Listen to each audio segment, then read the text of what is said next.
শুরু হয়ে গেল ৬৮তম জাতীয় স্কুল গেম জিমন্যাস্টিক্স চ্যাম্পিয়নশিপ।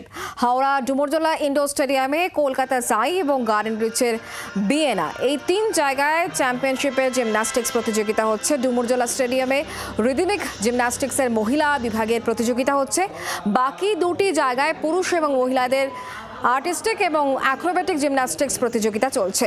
এই প্রতিযোগিতায় সারা দেশে অনূর্ধ্ব ১৪, ১৭, ১৯ বছর বয়সী মোট ৮৬০ জন প্রতিযোগী অংশ নিচ্ছেন।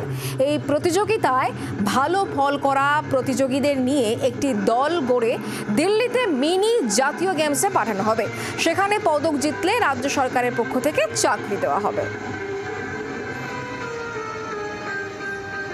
হ্যাঁ, যারা আমাদের তো গভর্নমেন্ট ভুলেই দিয়েছে পরিষ্কার কথা, যাদের ন্যাশনালে আমাদের যদি আমাদের ওয়েস্ট বেঙ্গলে ফার্স্ট সেকেন্ড থার্ড যেমন তাদের প্রত্যেকের চাকরির, এবং দিদি আমাদের মাননীয় মুখ্যমন্ত্রী দিদি অলরেডি সন্তোষ ট্রফি চ্যাম্পিয়ন হয়েছে ফুটবলে, যেমন প্রত্যেকের চাকরি দিয়ে দিয়েছেন এবং প্রত্যেকটা গেমের উপর সব দিদি এটা বলেছেন যে প্রত্যেকটা গেমের ন্যাশনালে যারা ফার্স্ট পজিশন হোল্ডার তারা কিন্তু চাকরি পাবে।